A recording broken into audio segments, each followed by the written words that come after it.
Hi everybody, I'm Adam Badke, Community Manager at Eidos Montreal. I'm here today with Mr. Stephen Gallagher. Hello. Narrative Director on Thief. And we're here to take a bit of a closer look at what we've been doing at E3 and show you a little bit more about the game. So thanks for taking time out of your busy schedule, Stephen. Oh, no problem. It's awesome to be here. Before we get into the meat and potatoes of Thief, why don't you tell us a little bit more about Eidos Montreal, the studio behind the game? Eidos Montreal. Hey, you know what? I mean, we're over 5 years old now. We just recently had our birthday, so we're all grown up. Yep. Which is pretty cool. I mean, obviously we brought out Deus Ex Human Revolution. It's a critical success. It was really good for us. The team did awesome. Eidos Montreal have always been really. They show a lot of respect to the franchise and to the fans, you know. So basically, when we were looking through the other IPs, sorry, get on the mic. When we were looking through other IPs after they did such a great job with that, of course we saw there it was, the diamond in the dark. Yeah. Garrett himself in the Thief universe. So it was like, oh, we've got to do this. We've got to bring this awesome IP to like a new audience. Now again, we want to respect the franchise. We've been doing a lot of hard work, respecting the fans as well to bring the Eidos Montreal spin. You know? Yep. These are iconic franchises from our childhood, right? Yeah, they're just great. I mean, the reception on the floor, some of the guys playing the game has been really cool. Yeah. It's really good to see people finally playing it. Yeah. I actually think we've got a tour of the studio, right, that we've already done? Yeah, that's right. Last week we had JJB, who you'll all remember from Deus Ex, and our game director, Nick Cantin from Thief, took a tour of the studio to give you guys a look at how we actually make these games, where we do it, and the team behind it. So let's roll with that. Cool.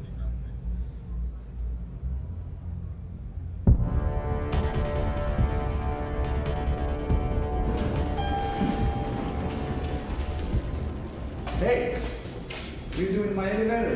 What are you doing in my elevator? This is your elevator. No, I told you you can use this one or that one.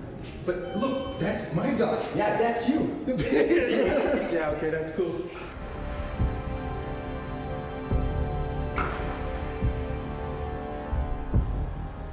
So, hi everybody, JJB here, the art director of Deus Ex Human Revolution, and I'm here today with Nicolas, Cantin, game director on the Square Enix next-gen title, Thief.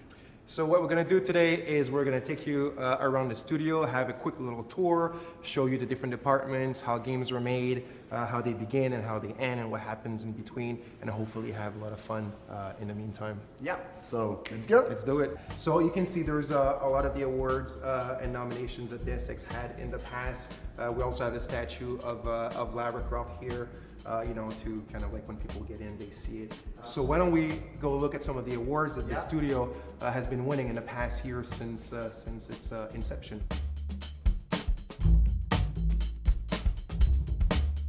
So this is it. This is the awards that we've had since the beginning. Most of these awards have to do with Deus Ex Human Revolution. We have the Canadian awards. There's one of my favorite from Machinima, the Best Art Direction Award, obviously. And there's different things, thank you, Nick. But there's the British Academy Award of the Film and Television Arts. But I think that Nick would like to add something here, obviously. Yeah, I think you see that space here, and it's free. I think that now we have the pressure, Thief, to fill it. So I think it's what we're gonna aim to do in the next year. So this is it. Very soon, this space will be filled with trophies. Oh yeah, Thief, of course.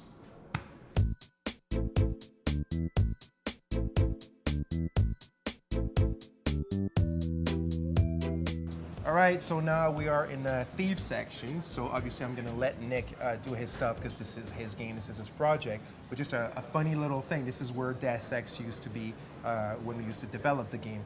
They kind of decorated it in something that I really don't understand, but I think it looks cool. So anyway, Nick, this is your floor. Have perfect. fun. This is the City Hub, one of the team of the City Hub called the Jungle Team, as you can see. And this is also the location where we did also a conception. The core team of Thief was there. So this is the hub theme called the Jungle Team. This is, you need to wear that to come in that section. If not, what happened, guys? If you don't wear that, humiliation. Oh, you see, pressure. So I'm going to present you Wilson, director of the animation. Essentially, we're in charge of the story in this corner of the room. I can't show you anything interesting on the whiteboard because it will be giving away all of our juicy secrets. The story comes out of here to you. My name is Emmanuel, I'm the lead artist. Hi, my name is Louis. I'm a group lead level artist. They're working really hard to achieve the graphic fantasy we have for Thief. So we're gonna let them work. What do you do on the project? I'm Judith. I'm a lead animator, taking care of mostly narrative, cinematic, everything that's going on in the missions. And she's really good at it. Thank you. Pleasure. Hello, my name is Yves Breton, and I'm the audio lead on Thief. Guys, when you're ready. We are the children. Michael. Yeah, that's gonna be awesome.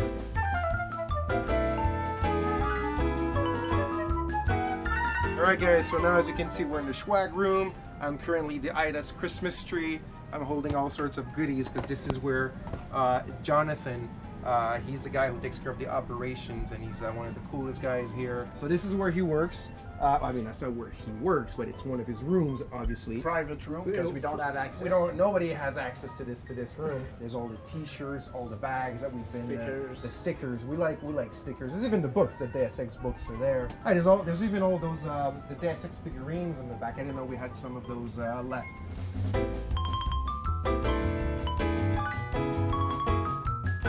So I'm with Alex right now. How are you doing, Alex? Good, you? Yeah, I'm pretty good, man. So Alex is one of our great IT specialists. So he takes care of this amazing server room that we have. And mostly, he's the guy who allows me to do Facebook, Gmail. Using his time, yeah. You know, YouTubes and stuff. And it's thanks to this guy that I have enough bandwidth for all of that. Sure. This is the render farm for Thief. Just this rack here has 768 cores rendering everything from Thief right now. Richard, you still there? Where else would I be? Attach me to Sarif, now.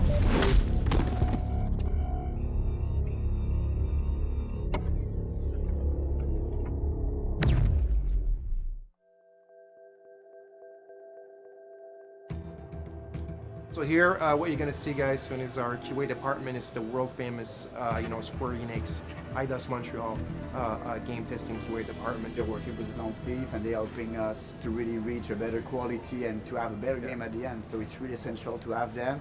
And it's really cool to have them right next to us. It's really a good thing. It's a thing that I really, really respect. It's a job that's really hard to do. People think that all you do is kind of play games all day and just have fun, but that's not what you do. You play with broken versions of the games, and that's your goal, to kind of like compile what works and what doesn't work. We criticize our work, but this is essential. That's true. They criticize it a lot, but that's what we need. The room that we're in now is called the Final Fantasy room. All the rooms, all the meeting rooms that we have in the office building, they all have a name either that has to do with a city where we have a studio. So for example, there's the Copenhagen room, there's the Montreal room, there's the San Francisco room, the Tokyo room, and etc. Also, the names sometimes have to do with the games that we develop. So there's the Deus Ex room, there's the Thief room, and now we're in the Final Fantasy room. And This is where we like to chill, in fact. Exactly, yeah. But not only that, frankly, we use it to do PowerPoint presentation to the team for a certain subject. To have a small group of people reviewing some part of the game. Also, we can come here and play and then go back on the floor to spread the news. A lot of things like that. This room is really important, and we also like to, on lunchtime, to come and play some games. And play some games, totally. Yeah. We sit here, we have our lunches, and games on the big screen. Yeah, but we're not allowed to drink here. Nah.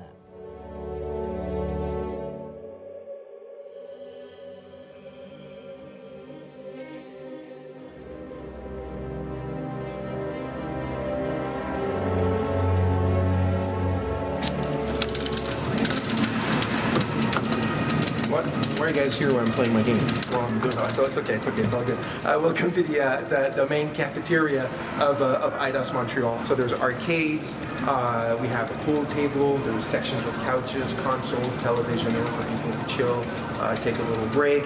But what we have is a hockey table, like these little guys, little plastic guys, because this is Quebec, this is Montreal, this is our religion. We play hockey, we watch hockey, we eat hockey. We also have a beer fridge, which Nick is extremely fond of, and it's on there. Oh, we can see Adam right now. He's the one who's got the keys to the magic beer fridge. Why don't we go and have beer 5 minutes before everybody else?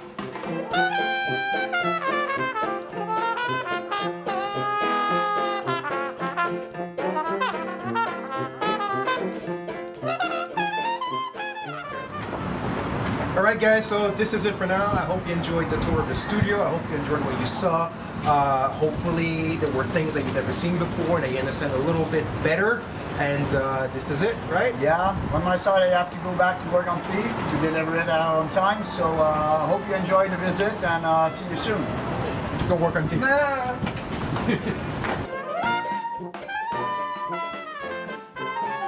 Okay, hello, I'm Yves Breton and I'm...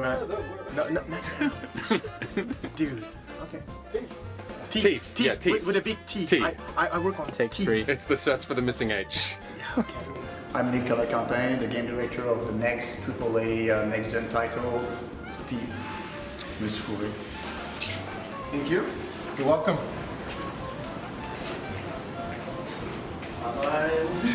We split. I thought we were going to be... You missed it.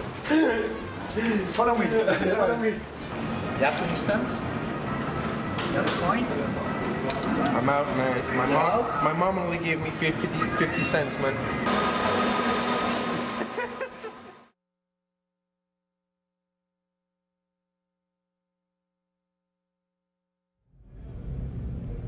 Okay, so a huge thanks to JJB and Nick for putting that together for us. It's cool to see the guys back at the studio as well. This is for you guys. Well done.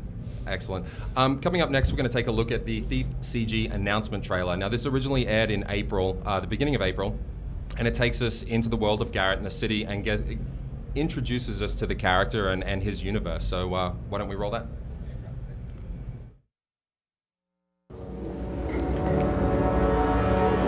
There are those that believe the perfect heist lies in the preparation.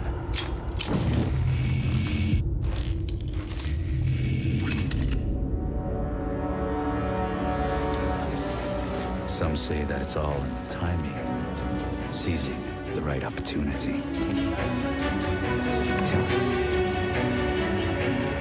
Others even say it's the ability to leave no trace behind, be a ghost. For me, it's simple. It's a way of life.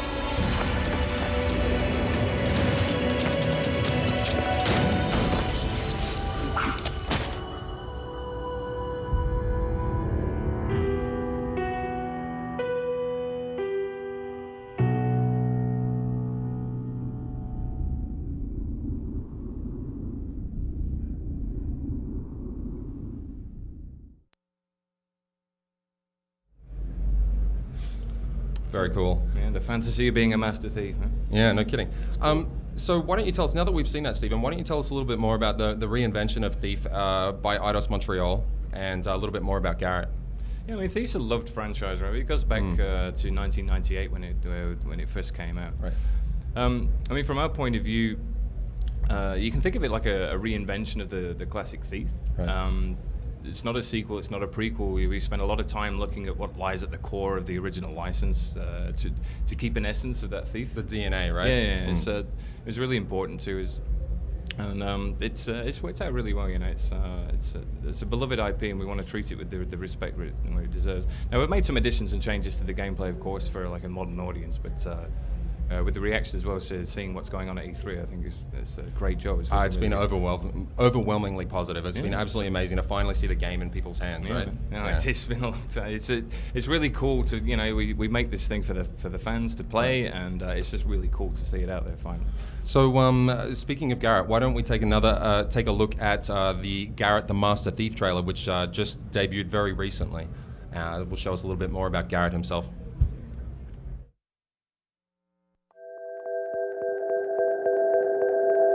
Stealing is my way of life. It sets me free in the night. Every rivet and stitch lets me find what I most desire. The cloth that hides me, the tools that arm me, all lead to that priceless moment. You may think you caught me, but think again, because when I want something, I always get it. I am Garrett. Did you miss me?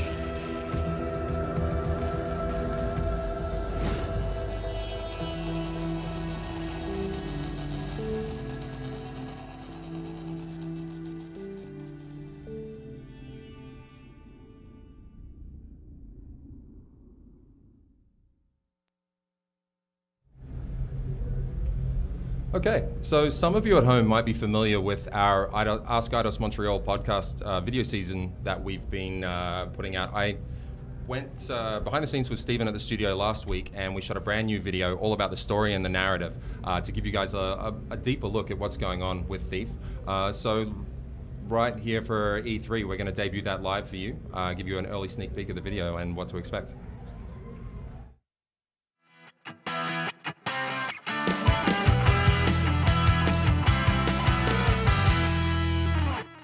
Hi, I'm Adam Badke, Community Manager here at Eidos Montreal. I'm here today with Mr. Stephen Gallagher, Narrative Director on Eidos Montreal's Thief, and we're going to take a little bit of a closer look at the story of the game.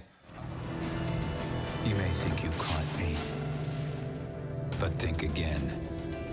Because when I want something, I always get it.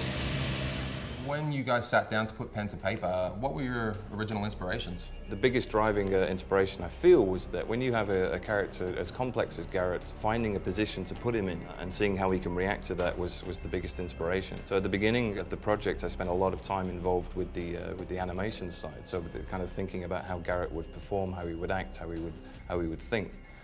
So the "what would Garrett do" mantra became really, really useful. If you think about Garrett, of who he is, he doesn't know where he came from exactly. You know, who are his parents? He doesn't know. He grew up in an orphanage, and very quickly he escaped that orphanage. You know, even then you could see this very strong desire to be free, to be independent. It's almost like he has to send a message to the world. You know, it's like, I only need myself. Right. Now, as a child on the streets, of course, he would have had to have stolen just to survive. And this basically, I think, is where Garrett discovers this ability within himself where he doesn't just steal, he's so much more than that. How many people are actually involved in creating the script? It's a pretty small team by any standards. There's like a 50-50 split with the guys that we've got. I've got a couple of designers who help to implement the actual content that's written on the floor, and like a small team of writers that actually help me to do the cinematics, the in-game dialogue, the material that you'll find in the game to read, the bugs, etc., etc. Okay. I am Garrett. How would you describe the atmosphere of the city when Garrett returns? The atmosphere of the city's pretty oppressive. It's not a happy place. A lot has gone wrong. I mean, the Baron's oppressing the people with the militia on the streets, the watch, there's a sickness in the air, the people are really struggling, there's a food shortage. It's a pretty emotionally raw experience for Garrett when he gets back. So can you tell us a little bit more about the Baron? Like, who is he and why is he in control of the city? The Baron is the latest in the line of the House Northcrest who have taken the chair. Baron Elias Northcrest, his father before him and his grandfather were very proactive on the industry and the technology. Baron Northcrest is really taking that a step further now. He's in a position whereby he's trying to get the city to take that big step forward, where industry and technology is driving everything. Right. Unfortunately, this is coming at the price of the people's happiness, because as the city's starting to degenerate, things are getting out of control, and everyone's pretty unhappy. What relation does narrative have to the game design and the actual implementation of the mechanics of the game? Yeah, I'll give you an analogy that I used when we started. I see it as a bridge between the gameplay and the story itself. Because writing a good story doesn't mean that it's going to just be easy to tell it because it's in a game. There's a lot of gameplay that a gamer wants to experience without being distracted. Narrative is the bridge between that, where we enable level design to implement the story without it being a distracting element to the player, and you can still enjoy it to its full effect. Right. So what are fans of the classic Thief games going to love about the story of Eidos Montreal's Thief? The same as everybody else. I mean, it's got a great story. You don't need to have played the old games to enjoy the new story of Thief. I'll repeat, as I've said in the past, is they're separate stories. The main narrative arc is actually quite linear, but we do have an interesting scenario where the city itself evolves around that narrative arc, so it gets you more immersed and more connected with where you live. Having said that, there is side content. Of course, we want to give variety and extra content to players who want to explore. Right. So all the way throughout the game, you have the ability to go off and find these optional content. Having said that, if you do know the old Thief universe, then you can still explore our world and see if there's stuff in there that might get your interest up about some things, but you'll have to play the game and explore to find those things. Excellent. A lot of people are wondering if we're going to see any reference to the classic factions from the old Thief games. I will say, it's been mentioned before, we love the Thief universe. if you explore, you know, maybe you'll find some things which, you know, if you know what you're looking for, you'll be like, wait a minute, that's kind of interesting. That's all I'm going to say for now. I suggest, like I said, play the game, enjoy the story. You'll have all the answers you ever wanted. Very interesting. Well, thank you very much for joining us here today, Stephen. It's been a pleasure. I think that about wraps it up for everyone at home. Thank you very much for joining us. For more on Thief, join us at Facebook, Twitter, and YouTube, all of them /Thief. Okay, so coming up next, we've got something really exciting that I personally know that a lot of the community has been asking for a very long time. We've got a 10-minute gameplay sequence taken from the Thief E3 demo. So we're really, really excited to get this out there and have you guys see the game in action. Stephen, why don't you tell us a little bit about what we're about to see? Well, the demo we're going to see is only about a third of the entire one that's on the floor right now. It's like the first third. It represents a pivotal moment in the story. Basically, the population of the city are rising in revolt against the Baron and his iron-fisted regime. Right. And they're burning the city as a sign of protest. Now, Garrett, ever the opportunist, he's going to take advantage of this distraction. He's going to infiltrate Northcrest Manor, the home of the Baron himself. He's going to steal a remarkable object that he's heard of, a priceless family heirloom known as the Heart of the Lion. Excellent. Okay, so let's roll that clip.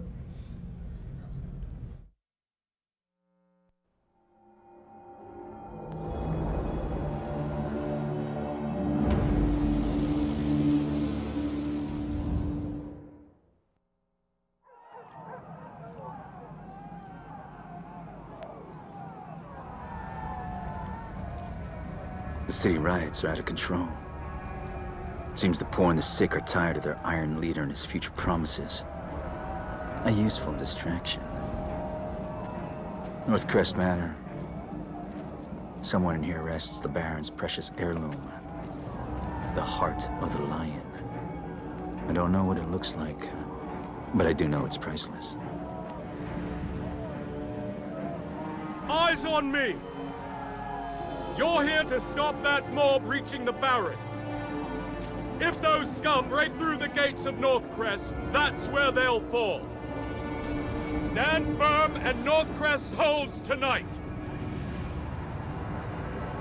There are plenty of guards here, but with the mob on the way, they won't be expecting me. Find Burrick's hole, I'm in here.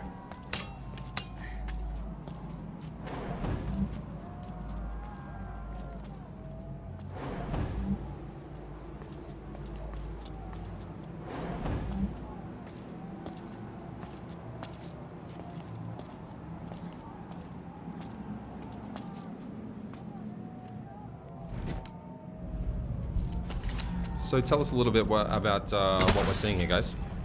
Okay, yeah, we're going to do a bit of commentary for the game. Explain a little bit what's going on. Oh. Okay, that's going to hurt in the morning. Seems Garrett's in a bad mood. Okay, so we pick it up here. You know, different surfaces in the game are going to make different noises. So as we go up here, we're going to see some water. And if you run through the water, it's going to create a lot of noise. So we're going to take it quietly. I'm very pleased to say that Daniel's joined us. Hello. Snuck in when nobody was looking. Very special guest has just joined the show. We've got Daniel Windfeld Schmidt, who is our lead level designer on Thief, who's going to be running through the demo with us. Thank you very much for making this, Daniel. My pleasure. Just ran in through the door to be here for this. No, I snuck in. You didn't see me. He snuck in. He swooped into his He was chair. in the shadows the whole time. We actually just saw a use of the focus. This is Garrett's heightened intuition. It's called the focus ability. We just used it there to do the perfect shot, as this unfortunate guard just discovered. And Just getting dragged into the shadows. well, every good master thief cleans up after himself, of course. Move! We'll have better coverage of the garden from the balcony. Right. I'll take the far side. This waiting is There's quite a few guards in here. Yeah, you gotta tread carefully here because this is a few hours into the game, so it is a pretty difficult task you have to do here. But, Well, the good thing, we're a master thief. There's a lot of shadows. We're going to be fine. The streets tonight. Can't count how many graven scum I saw out there. You can't count your own thumbs. Shit, if I was born a clever man. You'll notice in the bottom left of the screen the light indicator gem, which will, if you're a fan of the classic Thief games, will be very familiar to you. Yeah, there's two ways actually.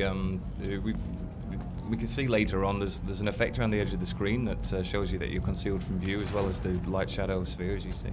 I understand that effect is a work in progress. Someone will tell stories of this night. Everything's work in progress. Yeah, I mean we're still, you know, to make the game as perfect as it can be, we're still going to be carrying on. Absolutely. Now what's interesting, you know, we've been seeing Garrett moving through the garden here. I just want to point out that move there is the swoop mechanic. It's very cool. It's a really great way of moving quickly between areas of shadow without being seen. But you have to say it like swoop. Swoop. Oh, Is large it patch of burnable oil. Now we have to talk about this. Burnable oil patch, fire arrow equals what? No. Yeah, that's going to cause a lot of distraction. I think the demo is going to go for a more stealthy approach. Yeah. Okay. Probably wise. A little fireworks wouldn't have hurt. Yeah, well, yeah, it's there. Now, tell us more about the swoop. Is it just a forward-facing move, or can you go in any direction? It's basically you can swoop out of trouble sideways, backwards. It's just very cool. It gives you this new powerful. It's not even directional. You can turn while you're doing it as well and move, so you can use it to go around corners as well. It's really powerful. Right on. Me go out fighting. And I think this is one of my favorite, like maybe additions to the game is this, because it just enables you to be much more fluid in your navigation through this environment, which is pretty hostile. You're a big swooper, huh? And you can be a little bit reactionary to it. Might save your skin a few times. Oh yeah, this definitely. Turns off. You know, you see a guard starting reacting, this is a good way, even if you're a little too much into the light, you can quickly get back into the shadow. So it's a lot about the awareness and, you know, where do I want to go, and you know, be able to read the environment. This bit's pretty interesting actually, because we explored and we found that room with a valve in. So basically we saw and heard the guards are commenting about it. Just here is going to be a fountain. We've opened up a new route that Garrett's going to be able to climb up. Now as far as I'm aware, there's another water feature in the garden somewhere. There's like a new entrance that's been revealed. A secret entrance, yes. Interesting. Yeah. Will we get to see that today, or will folks have to wait until the game's in their hands to find that I for think themselves? the reward comes from finding it yourself. Interesting. Again, it's all about secrets. So like, where do we put things? You know, how do you find your exploratory type of player? Or are you more the just kind of go the straight path? So it's kind of like a reward for those who take their time. So there's definitely multiple paths to every objective. Oh yes, yes. This is quite cool as well actually. You can actually see footsteps through an obstruction. Can't see too much, just enough so that you know you have to be careful here. And relieve the captain of his map. Now we get additional hints, right, and we can see the optional entrances into the manor. We really want to walking in through the front doors. give additional value to the players who explore and take chances and get clues, information, money from doing so. And we just saw Garrett use his focus pickpocketing ability to swipe multiple items off one guard. Yeah, the guy just stole all the valuables off that guy while we were talking, so yeah, it's pretty quick. Using the focus here as well, actually, to highlight objects that you might otherwise have missed in the darkness. This is a poppy. It should be mentioned though that health or focus do not regenerate. Right. So if you run out, you're either dead or you're just not focused anymore, I suppose.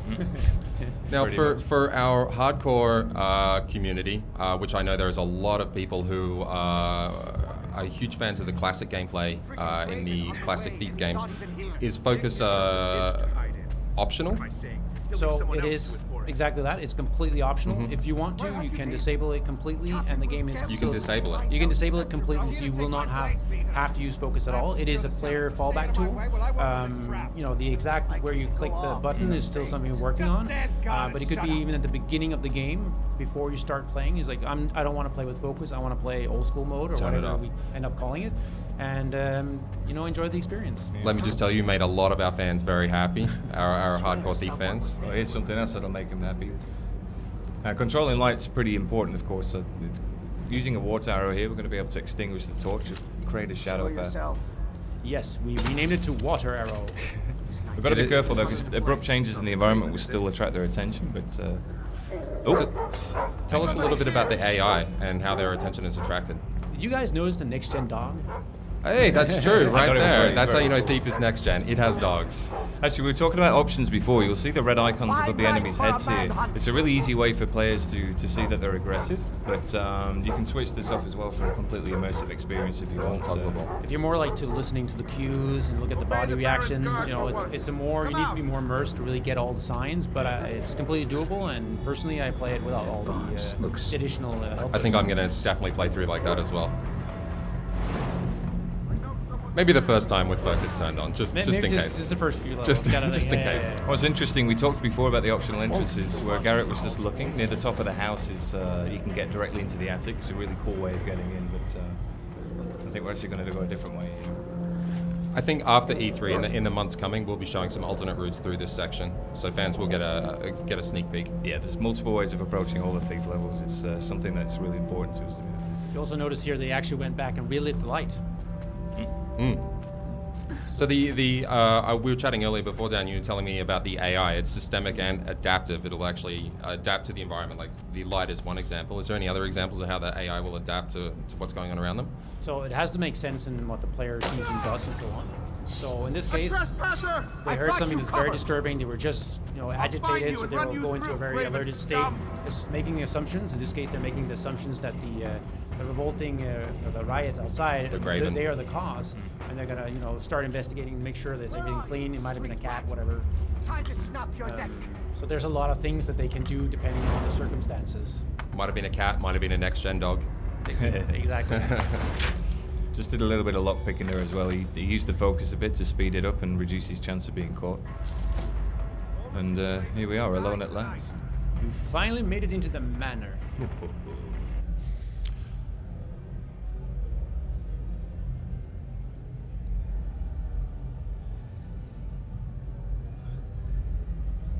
Okay. I think that's all we're allowed to show for this particular. That is just a tease of the demo that we've got here at E3 for people to look at. It's a shame the rest of it's pretty cool. Well, fans will get to see it in the coming weeks. Speaking of fans, I have a list of questions here for you guys that I need you to answer for me. Let's do a bit of a roundtable. Before we get into that, though, I just wanted to introduce Mr. Daniel Windfeld Schmidt, our lead level designer, who joined us in the middle of the demo there. Thank you again for making time to come down here today, Daniel. It's my pleasure. So guys, now we've just seen the demo of Garrett infiltrating the Baron's mansion. And as we're talking about during the demo, there's a lot of different options on how you can approach each scenario throughout the game. Can you tell us a little bit more, elaborate on that a little bit for us? Who wants to take this? Oh, yeah, there's always options. I said there's multiple choices. I mean, we played a mix of stealth and aggression there. Yes. But there's multiple ways of coming at this. I mean, you can play as the ghost, remain undetected. You can do it totally non-lethally. If you prefer certain types of arrows, you have the different arrow selections as well. So it's more like how we set it up. We set up a scenario like this is the story. This is where you're there. This is what has been happening independently of the player. And then we say, okay, what are the, how would this scenario play out? And then players can play it aggressively, as you said, from hit and run from the shadows. They can play completely ghost. They can, there's like geographically multipathing. There's like pathing within like a single room is can be multipathing. What do you do in that room? What tools did you bring? So there's a lot of options that on different levels. And that kind of comes down to the variation of this, which really creates this really interesting experience. You can even use other enemies to hide yourself behind as well, right? You can use other enemies, the patrols, to occlude yourself from you.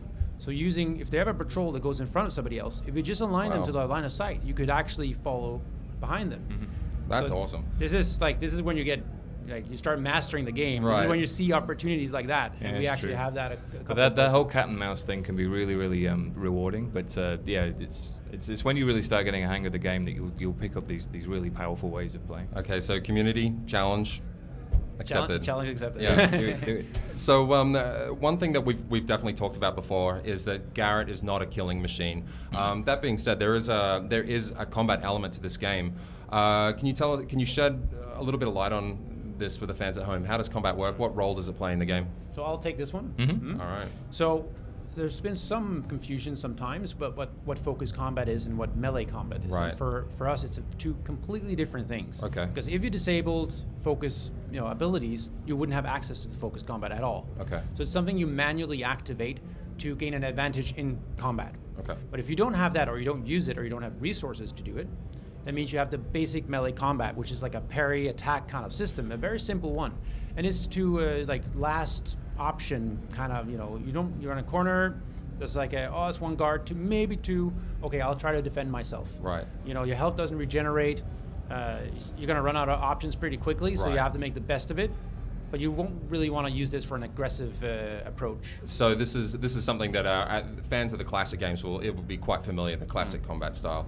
Okay. Yeah, it's very, very simple. Again, we don't want to empower you to just go out and all-out fighting. That's not what Garrett is about. So combat's a bad idea generally. It's a last resort when you've got your back against the wall. You're in the It's corner. not a bad idea. It's just you got to remember the clue's in the name, right? I mean, Garrett's a thief. It's what it is. If you get surrounded by too many hostile enemies, he's going to be overwhelmed. So it's not going to stop aggressive players wanting to be aggressive. They still can be. Now you just mentioned focus combat, and then in the demo we saw the poppy. Garrett collects the poppy. Can you tell us a little bit about the poppy and its role in the story and how it affects Garrett? Well, without doing too many spoilers, it is actually linked to the narrative. We're not going to go too heavily into it, but you recharge your focus actually taking the poppies from within the world. There's like a limited supply, right? So. Okay.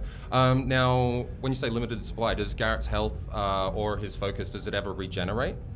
So no, it does not. It's you have to go in and actually pick up these consumables and go into your inventory and use them. So it takes a little planning. It's just not something you can do on the run. So that's why it's very important for us to say, be careful with the resources. You have to really, think about what are you going to do next. Well, speaking of resources, what sort of tricks does Garrett have up his sleeves? He's going to find himself in some pretty challenging situations. How is he going to be able to tackle those? So your smarts. Okay. Your cunning. How well do you find, what is your strategy? Can you observe the environment? Can you see the options you have? Is there anything peculiar about this environment that could give you, extra benefits, like the valve you just saw? Again, shadows is his best friend. Yeah, controlling light and shadow is really important. You could say it's his only friend as well, almost. Well, it's the only. He doesn't have a Facebook account. Actually, he does. Oh, really? God, he never. All right, fair enough. Facebook.com/. I'll have to ask him next time I see him. Yeah. I never will see him. But yeah, I mean, controlling light. We saw it in the demo. Using the water arrow. You've also got the fire arrow at your disposal as well. And he's got a range of tools. We don't show them all at the in the demo. There's we have more to reveal later, but we have the rope arrow. The rope arrow we can use to. The rope arrow is back. Woo. Yes, that's another huge one. I was really excited myself to find that out.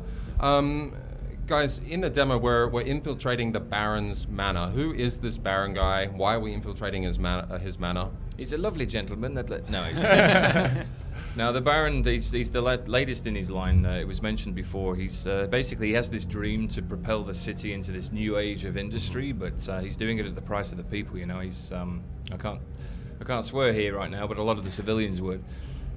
So basically, it's creating a lot of tension. Garrett's kind of walking a fine line between the politics and the people. Because the people are obviously becoming really distressed with this as the city degenerates. So they're starting to gather behind a single voice and starting to fight back against their oppressors, basically. So one thing I heard shouted out during the demo is Graven scum. Can you tell us who are these Graven? Who's their leader? Yeah, the Gravens. It's interesting. We're going to reveal more later, but basically the voice of the people is they're starting to gather some kind of momentum and become a force to be reckoned with. They've started calling themselves the Graven. This is what we hear in the demo that's being referred to. This is what the guards were kind of waiting for this mob to come across the bridge, basically. Okay. So this, I think you mentioned it, Daniel. This gameplay isn't the first level of the game. This is taken from some way through the narrative. Can you guys give us a little bit of framing? Tell us, why is Garrett there? How did he end up here? What's he doing there in trying to steal this heart of the that's a lion big gem? question without spoiler alert.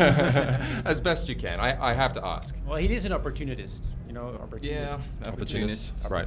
No, it is true. I mean, he's always getting himself into trouble. I mentioned it before about walking the fine line between the politics and the people. I mean, we can see a good example here where, Garrett's in the middle of something here. He multitasks a little bit. There's more going on here as well in the story. Of course, we're not going to do any plot spoilers, but in addition to trying to steal this thing, maybe something else is afoot for Garrett. Okay, so if you can't spoil any of the plot, maybe this is a good question for you, Daniel. Why did you think it was important that this section, the garden section of the Baron's manor, why was this the most important thing for the community and for the world to see of Thief first?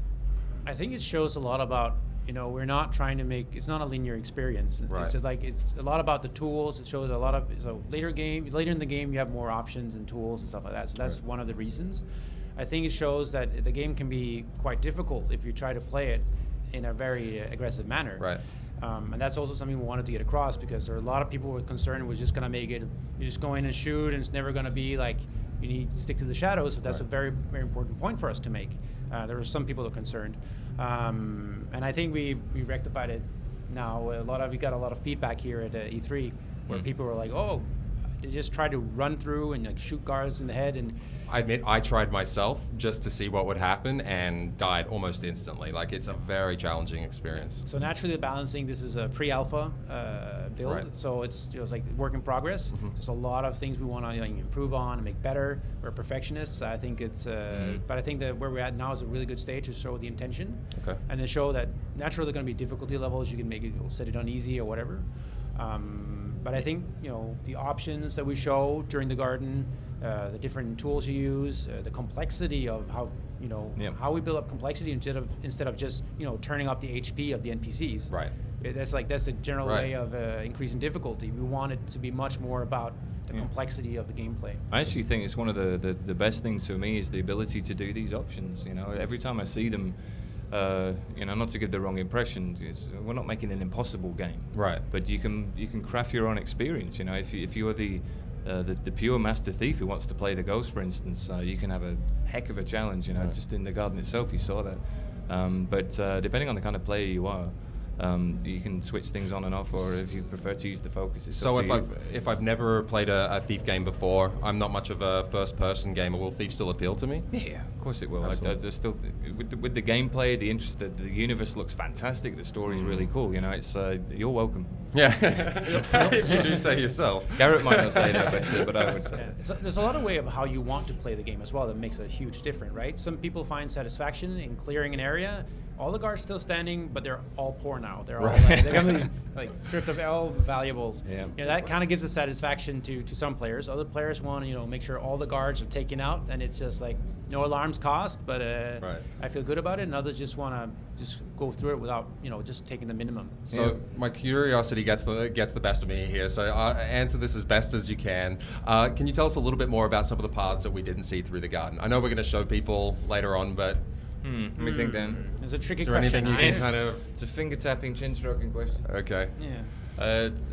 There are optional paths. I mean, my personal favourite is coming in through the attic. I think it's very thiefy. Makes me feel really cool. Right. What's the other one? So again, we're not going to spoil too much. We still want people to find it themselves. But there are secret ways. There's the semi-halfway obvious one, and then there's the there's different ways, and this depends a lot on the level. What makes sense in that level? It's not just that we're going to force 3 ways every time. We want to make it feel like you find these opportunities when a natural would occur. That's a great thing, though, for the game promotes exploration as well. There's a lot of stuff to find. Even in addition to secret areas and stuff, there's letters that a guard may have dropped, or you might find a journal, or different clues and stuff like that. There's a lot to find in the shadows. So exploration is definitely encouraged. Oh yeah. And we have fun placing loots, because we don't just it's a loot here, it's a loot here. Right. We want to this chalice in the garden. Maybe somebody dropped it at a party sometime. So you put a backstory behind every little... backstory. We use it for different purposes. It's not just, and we find it challenging even within the dev team to find all the loot that the level designers place. So they're almost Easter eggs in themselves. Well, yeah, you could say that. The player will kind of make up the story. Yeah, I mean, they all link together. It's they're not strictly Easter eggs, but there's a lot to find if you go searching around in every corner. Okay, well, just one more quick question before we go. Is the entire game set at night? It's the best place for a thief to operate. I think there's it's not at the same time like, okay, it's 3 a.m. I'm off to work. It moves around a little bit, as you can see. I mean, in the garden it's nighttime, of course, but it's not that advisable for Garrett to get out of bed at 9 a.m. and then take the metro to the Baron's mansion and do the job. So he tends to operate best when it's at least a little bit dark. Interesting. Okay. Well, thank you very much, both of you, for making time in your busy schedules here at E3 to come down and speak with the community. It's been cool. It's been really cool. Do you have any final words you'd like to share with the guys at home? With the guys at home, well, we really hope you're going to enjoy playing this game. We're putting a lot of time and effort into it. I want to say a big thank you to the guys still back at the studio. They couldn't be Thanks, here. Guys. We've run out of hotels, obviously, but I think you're going to be really pleased. Okay. So just to wrap up, everybody, Thief is coming to PlayStation 4, Xbox One, and high-end PC in 2014. We've also very recently announced a very exciting partnership with AMD, who'll be focusing on the PC version of the game. For more on Thief, please visit us on Facebook, Twitter, and YouTube, all of them /Thief.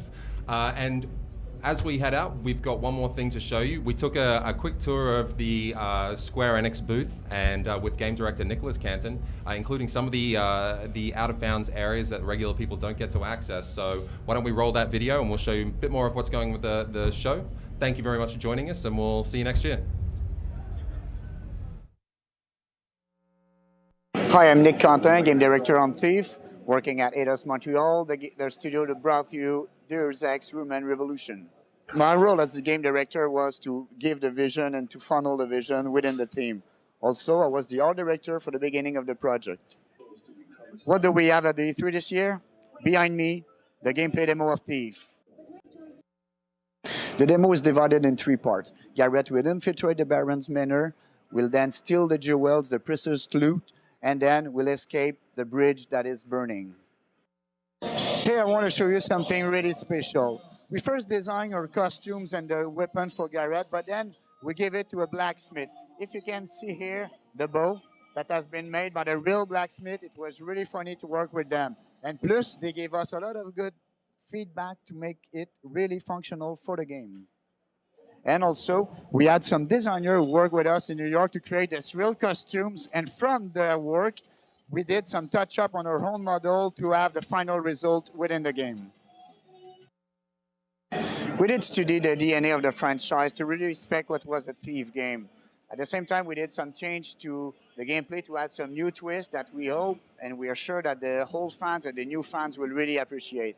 It is a very exciting E3 for Thief this year. It's the first time that the people will be able to see the game and also to play it. So this is the demo room here where some lucky people will be able to play the game for the first time. Here I have Adam, the community manager. Hey Adam. Hey Nick, how you doing? Good, you? Pretty good. I'm just checking out the game, making sure everything's in order. We've got 5 lucky super fans from around the world coming to check out Thief. So I think they're going to have a really good time. Good, thank you. So it concludes our walkthrough of Thief for Day 3 this year. I hope you'll come and enjoy the game, see the game, and merci beaucoup.